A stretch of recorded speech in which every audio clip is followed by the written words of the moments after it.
Bonjour à tous et bienvenue sur mon canal dédié aux droits des étrangers. Je suis Amélie Robine, avocat au barreau de Paris et aujourd'hui je souhaiterais vous faire un petit point d'information sur la régularisation des travailleurs sans papier. Aujourd'hui, le Code de l'entrée et du séjour des étrangers en France ainsi que la circulaire Valls de 2012 permettent à un étranger en situation irrégulière salarié de déposer une demande d'admission exceptionnelle au séjour par le travail. Il doit alors, pour ce faire, remplir les conditions suivantes. Première hypothèse, justifier de 50 présences en France et de 8 bulletins de salaire sur les 24 derniers mois. Deuxième hypothèse, justifier de 50 présences en France et de 30 bulletins de salaire sur ces 5 dernières années. Troisième hypothèse, justifier de 3 ans de présence en France et de 24 bulletins de salaire.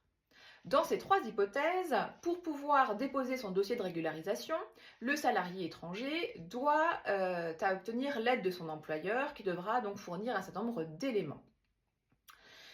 Deuxième cas de figure qui a été donc énoncé par la loi Immigration de 2024. Depuis l'entrée en vigueur de la loi en janvier 2024, il existe également la possibilité pour un sans-papier qui travaille de déposer une demande de régularisation au titre des métiers en tension. Dans ce cas de figure, il doit justifier de 3 ans de présence en France et de 12 bulletins de salaire dans un métier en tension.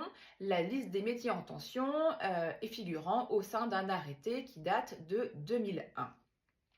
Dans cette hypothèse, la régularisation au titre d'un métier en tension, le salarié est dispensé d'obtenir l'aide de son employeur. À l'heure actuelle, le ministre de l'économie et le ministre de l'Intérieur sont en train d'étudier la mise à jour de la liste des métiers en tension, région par région, en fonction effectivement des besoins de main-d'œuvre et de qualification au sein des différentes régions françaises. Et le gouvernement a annoncé que cette liste devrait être publiée d'ici fin février.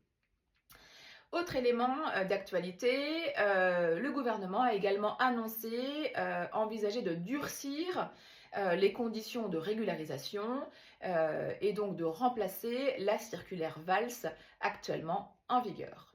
Attention donc à suivre l'actualité en matière de droits des étrangers qui s'annonce donc plutôt riche d'ici la fin du mois de février. Si vous souhaitez plus d'informations sur la régularisation au titre du travail, n'hésitez pas à nous contacter.